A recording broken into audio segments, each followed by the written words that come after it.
I don't think anyone wants to see this conflict.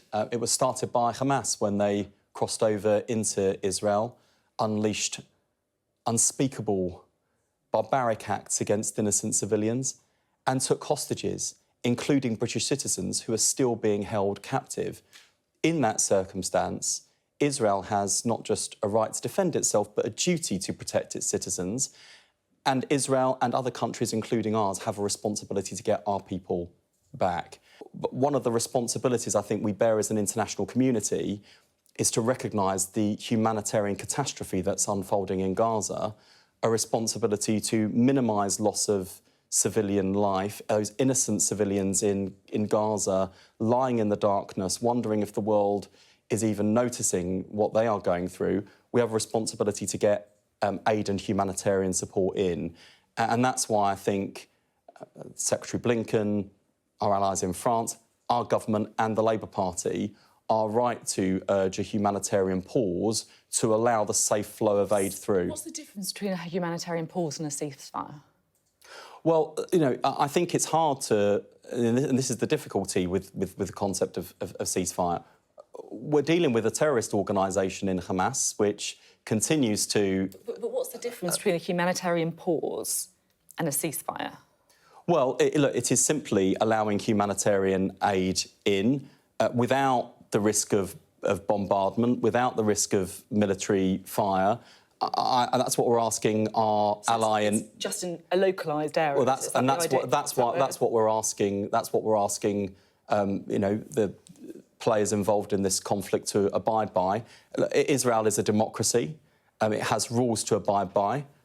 I don't know if Hamas will abide by the calls for a pause. This is a terrorist organisation that has so far shown no regard whatsoever for the lives of their own people, let alone others, which is why they are cowardly using innocent civilians, children, women, men, as human shields. But I think the objective of the international community is the right one, to try and ensure a pause that allows the humanitarian aid to flow through and provide the support that those civilians in Gaza need. Because we've got to separate out the two things here. We've got Hamas, a terrorist organisation that's taken hostages, including British citizens, loads of innocent Palestinians in Gaza who didn't start this conflict, don't want this conflict and are at risk of losing their lives in the process. You were speaking earlier about the need for aid to get into Gaza. Keir Starmer also, of course, saying that aid needs to be stepped up. It seems a bit different, if I'm being completely honest, with what Keir Starmer said in the kind of immediate aftermath of the terror attack that we saw from Hamas. And I just want to quote in full the LBC interview that he gave, because there has been, as you know, a big reaction to this interview, including from many in the Labour Muslim community. So I just want to get it completely clear what he said in that interview.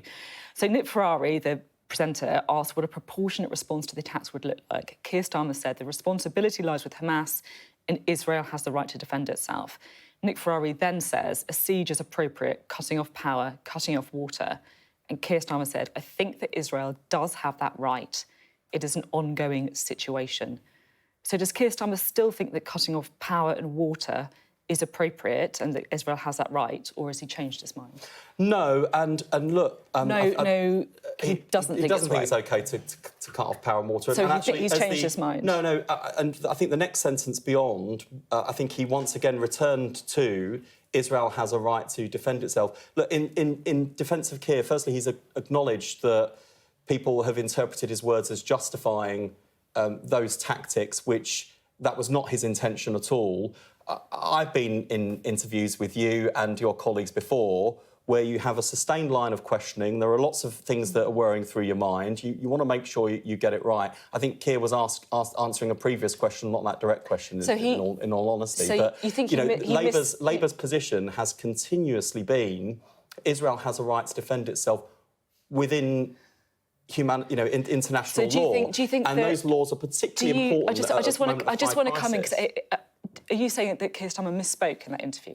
Yeah, I think Keir's clarified what he meant. He's understood and acknowledged. Well, to be fair to Keir, he has understood and acknowledged that people misinterpreted what he meant, and I'm just going back to what as a result, said, the people have been hurt and offended, water, and he's clarified. I think that Israel does have that right.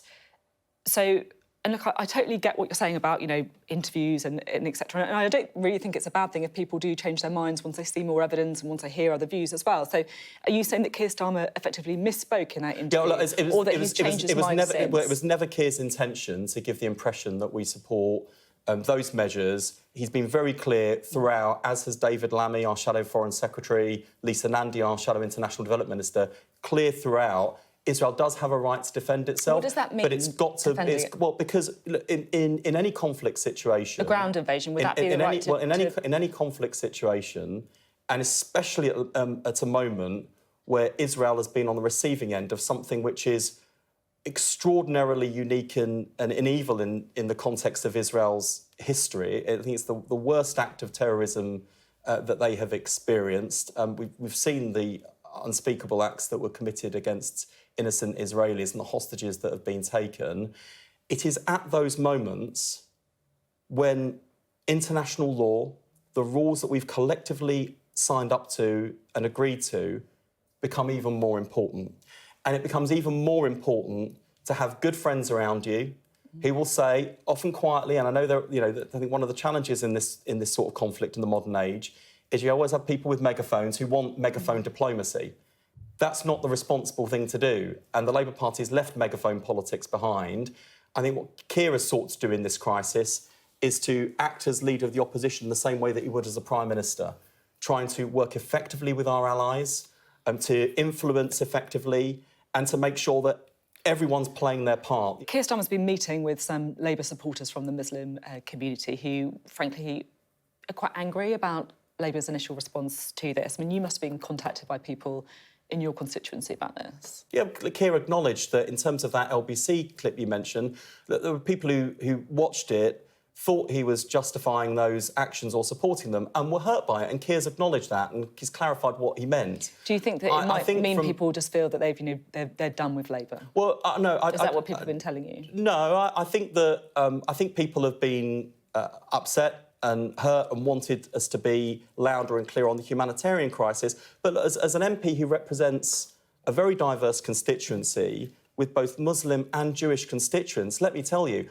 I understand what these communities are going through as well as anyone else, frankly. And you've got families who are desperately worried for relatives, direct relatives, in Israel and Gaza. You've got communities that feel a deep attachment to the Holy Land. And you've got communities here in Britain who are deeply fearful about the rise in anti-Semitism, the rise in Islamophobia, and it's our responsibility as politicians to make sure that we are supporting Israel in getting those hostages back and making sure this sort of thing doesn't happen again, supporting international efforts to provide the humanitarian assistance to those innocent civilians in Gaza who do not deserve to pay with their lives for the barbarity of Hamas. And thirdly, we've got a responsibility to community cohesion here at home, to put our arms around these communities and to make sure that whether we're political leaders, civic leaders, faith leaders, we're holding our country and communities together. I don't want to see the conflict in the Middle East become a conflict here at home.